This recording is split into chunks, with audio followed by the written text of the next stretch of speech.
All right, we're working on the old pellet stove, and I'm removing this piece. You can see the bracket here has two screw holes in it, and then there's two threaded holes right there. So you got to take a socket, take that out, and then there's one screw that goes right here, and you don't have to take it out, but I did. You can just slide it up and out of the way. And here is where all the joy lies. And I mean that highly sarcastically. Okay. See how much is built up in there? Now, according to the instruction manual that I paid $17 for, this can influence the amount of air that comes into the box. This is called a baffle. It baffles me as to why, but there's a ton of ash stashed in there, and I've run 6 pallets of fuel over 3 seasons, so that's 12 tons.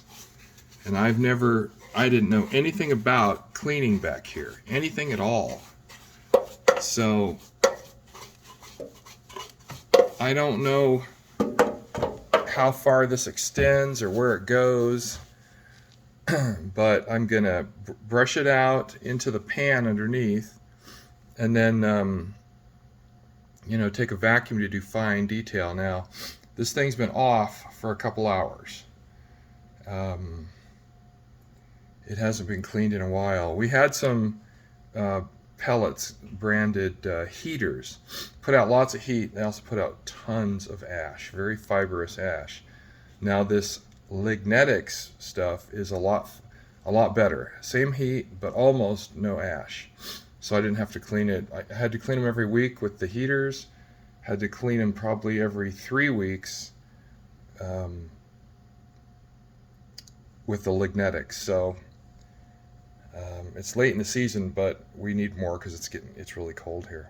Now this side wasn't hardly bad at all, but I can tell you the reason I'm into this as deep as I am is I've had 2 backfires, and one of them I had to call the fire department. The other one just spooked me, and as long as it's running, there's no backfires. So I'm not really sure what that means. Anyway, backfires are scary. The second backfire, the flame had just started rising up out of the pot here, and it was probably this high. When I heard the bang, I came back in and the flame was gone, and then it started again. So the backfire has something to do with airflow, whether it's the exhaust leaving or the fresh air coming in. I don't know. I really don't know, and I don't know anybody that does. So I'm going to clean this thing until I can't clean it anymore. So the next step after getting these 2 side fire bricks off is this guy here. It comes out somehow. Let's see. Oh, look at that. You just gently tilt it. Now mine's worn pretty good. You can see at the bottom there it's worn pretty good, but that doesn't cause backfires. And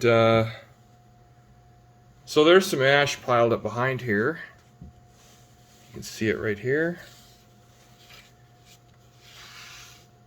I mean, that's not great. So I've done 3 seasons without a single cleaning. Now, every season I did oil my motors because they're from about 1999, 98, 2000, somewhere in there is where this stove was manufactured, or when it was manufactured.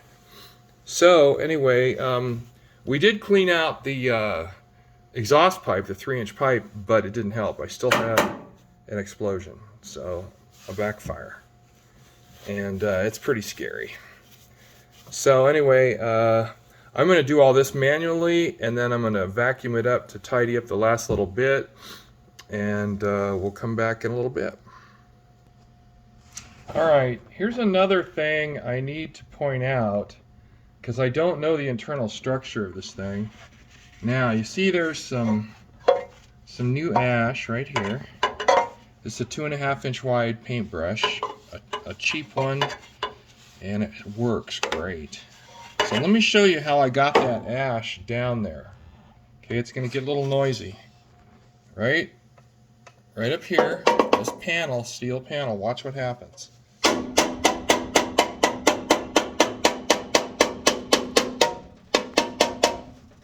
Now, there's a whole bunch of ash here now. This is twice I've done this. Excuse me while I blow my phone off. I have no idea how to get behind it. There's no screws. I don't know how to do it. So this has something to do with airflow, and I can't tell you any more than that. Now, I noticed there's two colors of ash here. There's a real light tan ash, and there's just a tiny bit of carbon, pitch black. Not much, but some. Most of it's up around here. Ooh, man, look at those pipes. Anyway, that needs to be cleaned too. Anyway, I don't know what's behind here, and I don't know how to get to it. So I'm going to beat the hell out of it, and hopefully a bunch will fall. I think this might be, this is my guess, I don't know, this might be the big contributor to the backfire.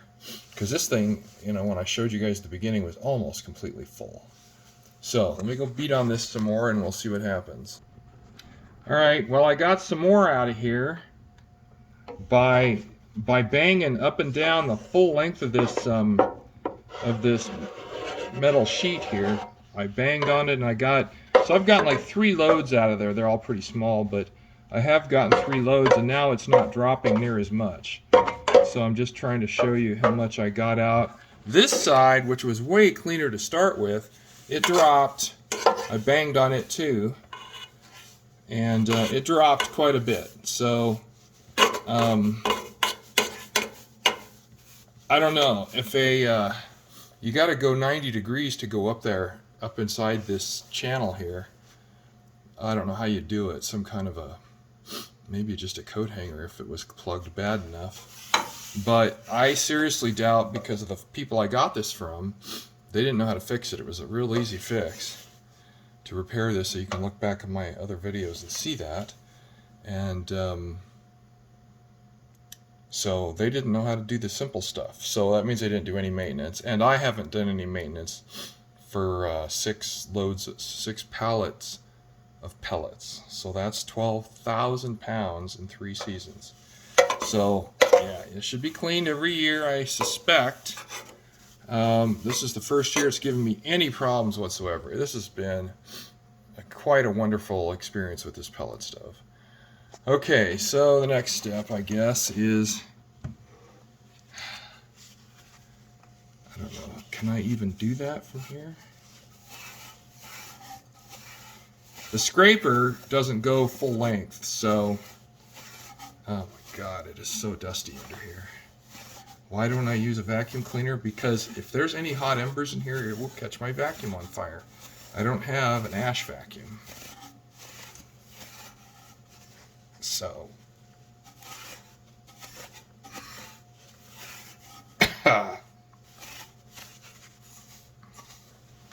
great thing to do when you have asthma. Gee.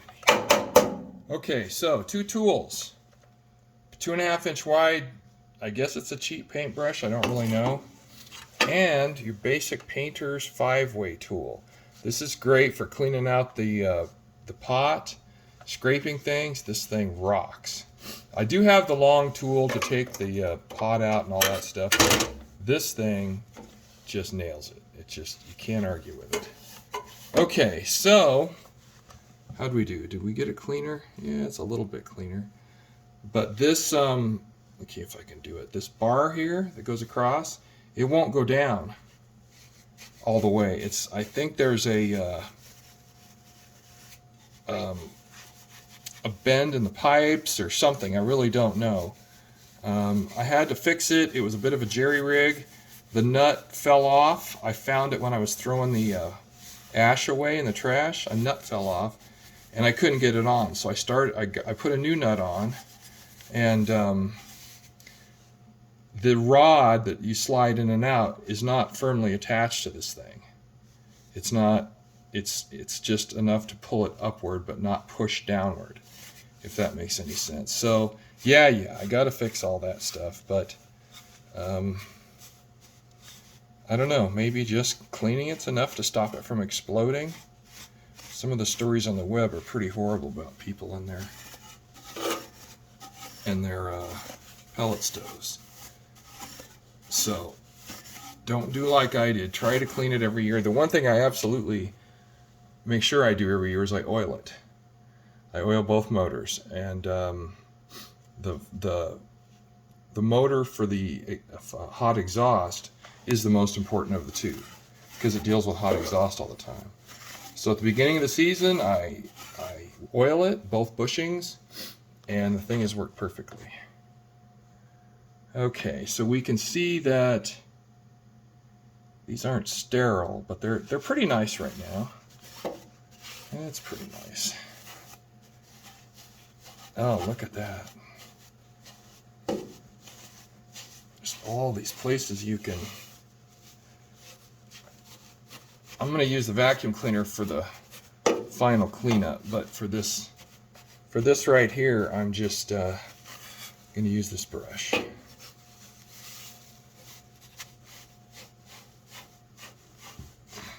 This isn't going to be a very good video, but what I'm trying to show is behind this panel in the corner down here, and the other one on that side, is something you have to clean. You have to clean it, because it picks up as much soot as anywhere, as much ash as anywhere else in this whole machine. So yeah,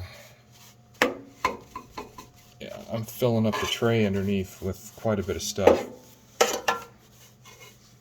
Now this is all incredibly fine, which I'm happy about, because it keeps the, I don't know, it's the finer it is, that seems like the less of it there is. This Lignetics product is great. I really love the heck out of it. Our local big box store carried many pallets of them, and made this really a pleasant season. So, alright, I'll be back. Okay, here's the tray underneath, the ash tray, and here's the keeper that keeps it shut. You can see it's just filled to the top, but the rest of it's empty. And that's because these lignetic pellets don't have much ash. This is weeks and weeks of pellet fuel burning. So I'm going to go empty this now. I'll be back. Now, one thing I tried this time that I've never tried before, I usually use wet paper towels and ash to clean everything off the glass, but this time I wiped 80% of it off with just the silly brush, this paintbrush. So all that's left is a very minor amount of soot on the glass. So here you go. You can see it's becoming very clear. And that is amazing. Yeah, see, it's just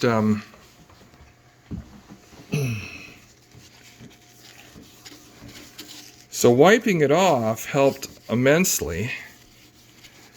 I'm going to do a kind of a rough cleaning with this very saturated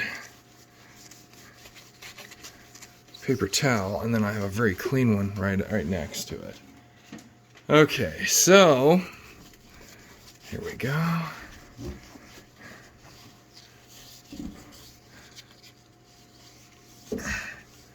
It just wipes right off. No chemicals, no special cleaners. Now all depends on your situation. This isn't guaranteed for everybody, but I'll tell you what, wiping it off with a brush. Now this is all stone cold. It's been off for like 4 hours or something.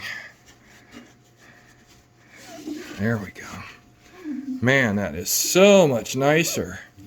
So if it backfires again, maybe I'll see where it occurs. Alright, I'll be right back. Alright, you see the screw? I started the screw. It's just barely in a couple turns. And so is that one. So the first thing to do is put this back in place. Okay. There. And there's a slot in the bottom. I think it needs to fit down there somehow. Yep, there it is.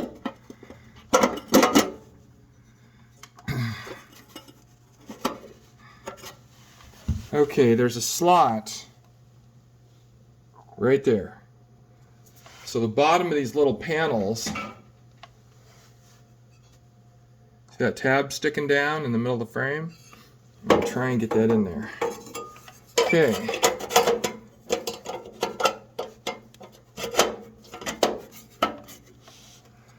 All right. I think we're good. You use what you use, and I use what I use. Here we go.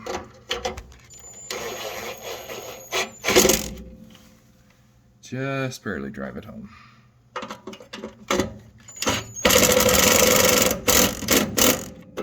They're a little rusty. What size socket is that?